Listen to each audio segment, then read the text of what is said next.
Hello guys, welcome back to my channel. तो आज date है 13 मार्च और हम एनालाइज करेंगे द इकोनॉमिक टाइम्स की मेन अपडेट्स। फ्रंट पेज पर फर्स्ट अपडेट है। ऑयल प्राइसेस थर्सडे को फिर शूट अप होकर $100 पर बैरल तक पहुंच गए।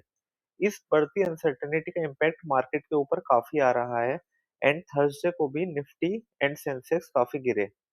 आपको बता दूं, सेंसेक्स 1% गिर के क्लोज हुआ 76,034 तक एंड इसके साथ ही रुपी भी ऑल टाइम लो ऑफ 92.36 तक पहुंच गया।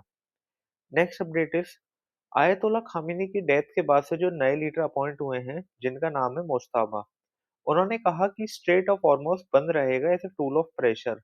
उन्होंने साथ ही ये भी कहा कि वो वॉर से बैक डाउन नहीं करेंगे।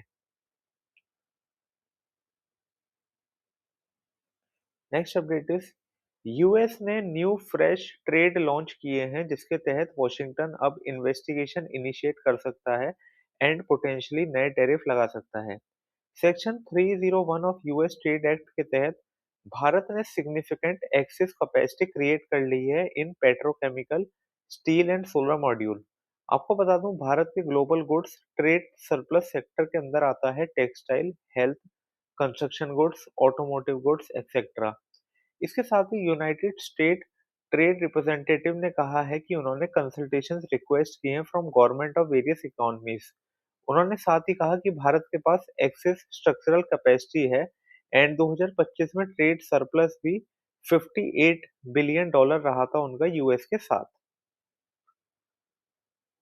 नेक्स्ट अपडेट इज गवर्नमेंट को लगता है कि इस साल कोई भी पावर सप्लाई इशू नहीं होगा।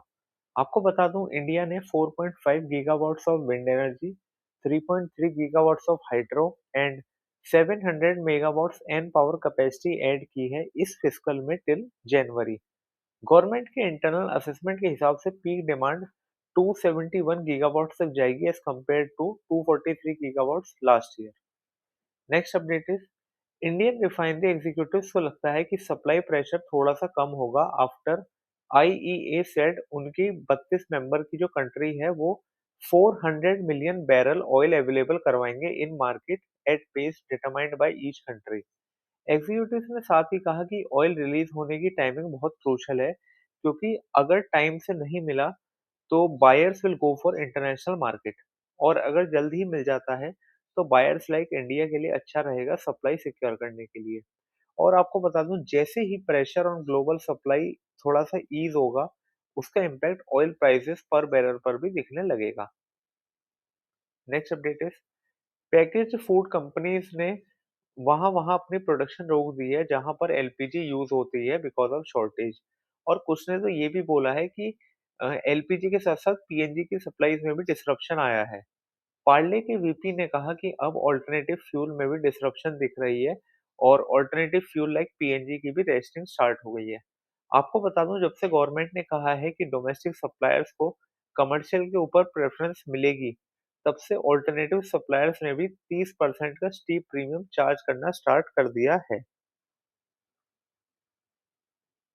Next update is market Thursday भी 1% के करीब गिरा और निफ्टी क्लोज हुआ 23,639 पर। मार्केट के गिरने का एक बहुत बड़ा कारण जियोपॉलिटिकल टेंशन है। और साथ ही आपको बता दूं, अगर ऑयल प्राइस एलिवेटेड रहे तो मार्केट में अभी और गिरावट आने की उम्मीद है।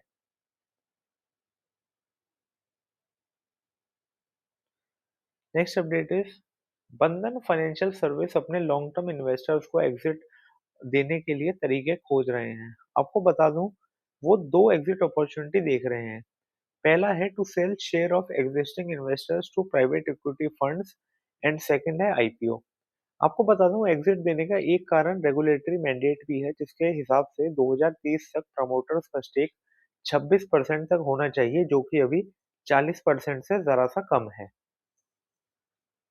Next update is quick service restaurant operator and online delivery platform के स्टॉक्स थर्सडे को गिरे because of shortage of commercial supply of LPG. आपको बता दूं, वेस्ट लाइफ फूड वर्ल्ड का स्टॉक गिरा 3% और जुबिलेंट का गिरा 2.4%।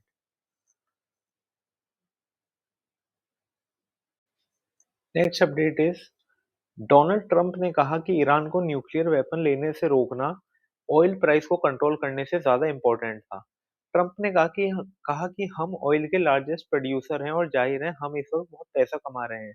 बट मेरे लिए ग्रेटर इंपॉर्टेंस का काम ईरान को न्यूक्लियर वेपन मिलने से रोकना था। Next update is Iranian drones ने थर्सडे दुबई की रेजिडेंशियल बिल्डिंग को अटैक किया। एंड इसके साथ ही आपको बता दूं, वॉर के फर्स्ट वीक ने यूएस को कॉस्ट किया 11 billion dollar in 6 days. Guys, इसी के साथ मैंने रेलेवेंट अपडेट्स आपके लिए सुपरफास्ट तरीके से कवर करी। For daily updates please follow my channel C M 2 million. If you like my content please like, share and subscribe.